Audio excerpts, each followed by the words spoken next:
Hello students. So in this video we are going to continue the discussion on electric field and the important results on electric field due to different type of continuous bodies.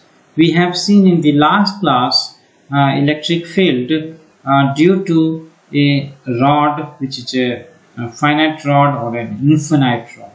Now let us continue the discussion on electric field. So we'll discuss now electric field due to a uniform ring.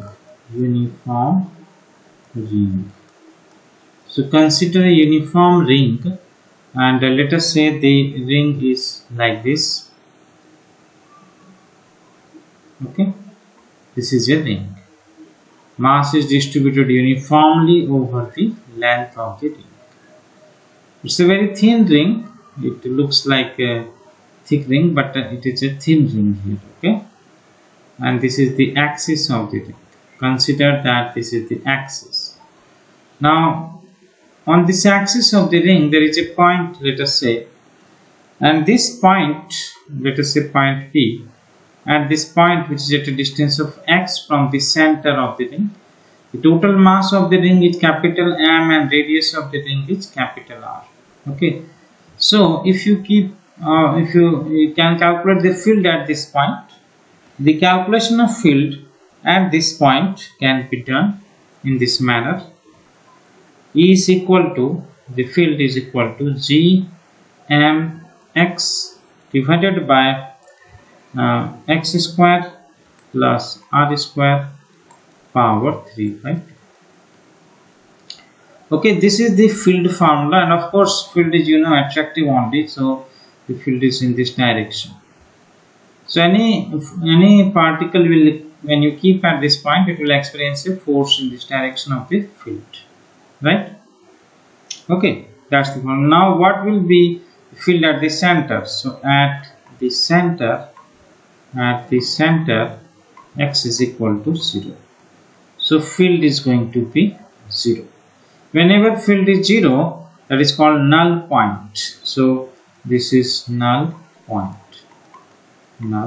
Center of the ring is a null point. Okay, next derivation we can skip here, because you can do derivation based on a small element. You can calculate and then you can integrate, right?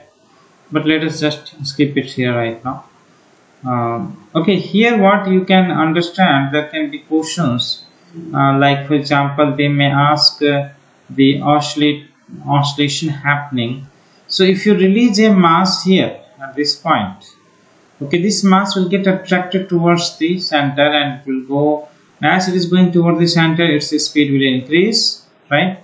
So if you write a force is going to be mass into, of course we have to write in terms of direction. If you write force in terms of direction, field is toward the center, so G M by x square plus r square power 3 by 2 into x.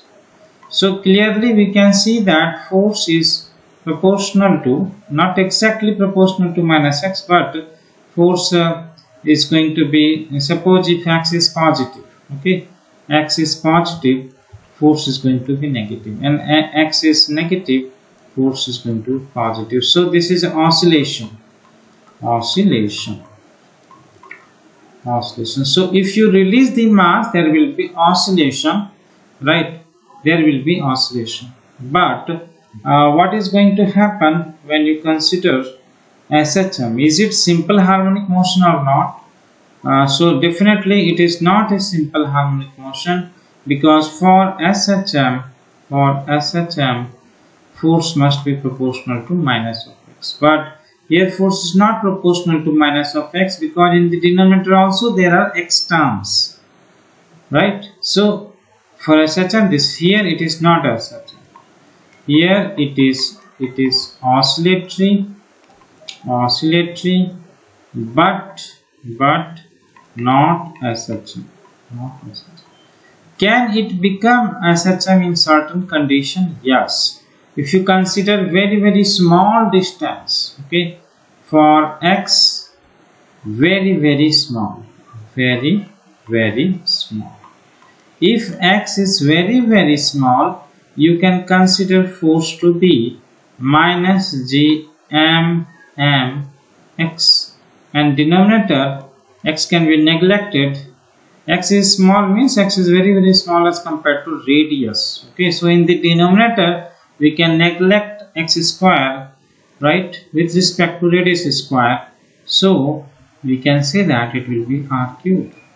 Okay, so now we can say force is proportional to that, and definitely this is like k equivalent. We have studied k equivalent. So k equivalent is equal to gmm by r cube. Now if you want to calculate time period, or if you want to calculate omega is equal to root under k equivalent by mass. That. So it will become root under gm by r cube. And if you calculate time period is 2 pi by omega. Okay, so 2 pi by omega, that means it will come root under r cube by g capital. Okay, so we will be able to calculate the time period of oscillation, the angular frequency of oscillation, everything can be calculated, but this is only valid when the distance x is very small, or you can say that it is very closer to the center. Okay, the point P is very close to the center, and we are releasing the particle near the center, then it will almost oscillate, and that oscillation is almost SHM. Oscillation will happen in any other case, but that particular case is simple harmonic motion, almost simple harmonic motion, right? Okay, let's go to the next result on electric field. Now we can see also here they may ask you to calculate the maximum force and other things. You can calculate. You can calculate the, once we got this force in terms of x, you can differentiate and calculate. So you can note it here in this case, the force, what is the maximum force and what is the distance where force is maximum. So force is maximum force is 2 gm by 3 root under 3 r square. This is the maximum force, or the maximum field will be of course this, right? And you can also calculate at what point maximum force happen. Maximum force happen when x is equal to plus minus r by root 2. So at this, so you can say the maximum field also you can calculate maximum field. So the maximum field is 2 gm by 3 root 3 r square. This is happening at x is equal to plus minus r by root 2. Okay.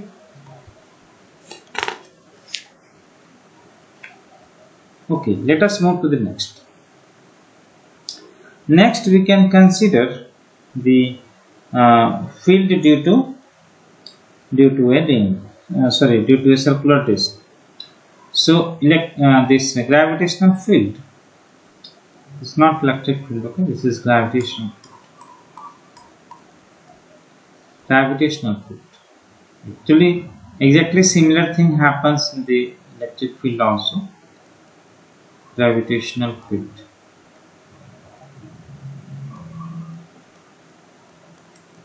Gravitational field due to a disk, circular disk. So suppose that there is a circular disk, and this is the center of the circular disk. This is the point P, which is at a distance of x. This is the radius r. Now Disk means the mass is distributed over this disk, right? Two-dimensional. That is. This is how mass is distributed. Now we want to calculate the field along the axis at this point. Okay, all this axis field we are calculating at the axis. So this field here, of course, it is always attractive. So field is in this direction, and that field is 2gm by r square 1 minus cos theta, where theta is the angle made the periphery of the disk. So you may also substitute cos theta, because cos theta is going to be x by root under r square plus x square. You may substitute it here, then this field can become 2gm by r square. M is the mass, r is the radius. 1 minus x by root under r square plus x square. Okay, this is how we can calculate the field, and then force in a particle kept at this point will be mass into field.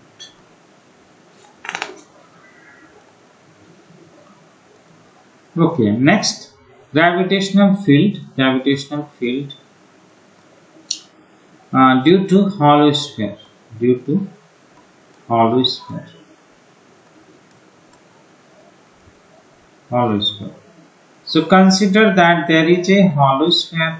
Hollow sphere means it's a spherical cell. Okay, completely hollow it is. So it is a spherical cell. Spherical cell. Now this is the center of this spherical cell, and let us say some point here at a distance of x, and you can also consider some point outside.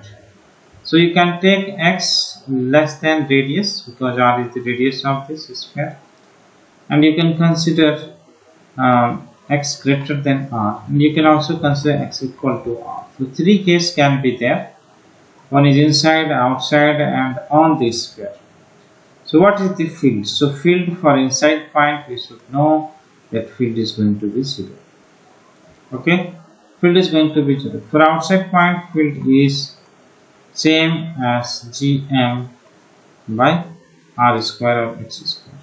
Okay, and what about the field at the surface? I think here we can take as gm by r square.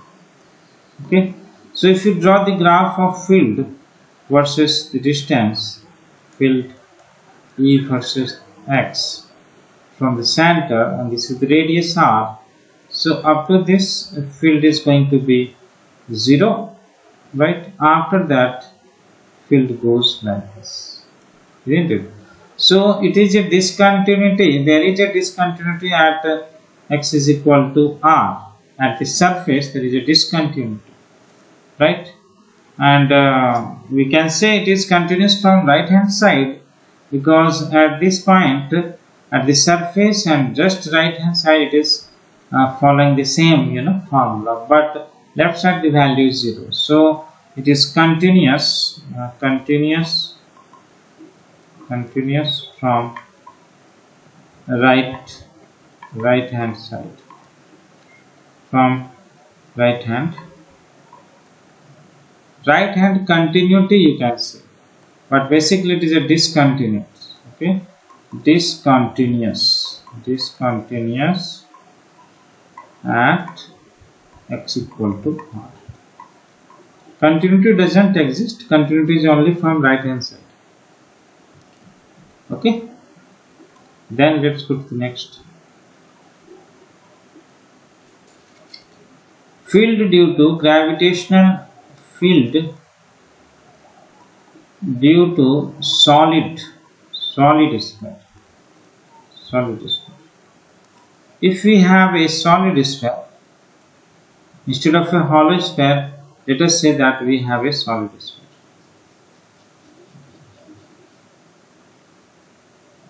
Okay, and mass is distributed over it, completely over this. Okay, solid sphere, and mass is capital M and radius is R. Okay, so what will be the, again same, you can take some point inside, you can take at a distance x, you can take outside points, right? So for first case you can take inside point, second case you can take outside point, third case you can take on the surface. So field for inside point is given as Gm by R cube into x. Field for outside point is our formula Gm by x square. Field for at the center, it is Gm by R square. Now here, when you see the graph of field versus distance, there is a continuous graph. Okay, so at this R, here you will see that field is a straight line, and after that field is going to be like this. Okay, so there is continuity here, so there is no discontinuity in this case. Only thing is that here it is proportional to x, here it is proportional to 1 by x square. Okay, that's all for field. Important results on that. Okay. Then let's go to the next. Already straight rod we have discussed in last class. So then we will be moving to the gravitational potential in the next video. Thank you for your attention.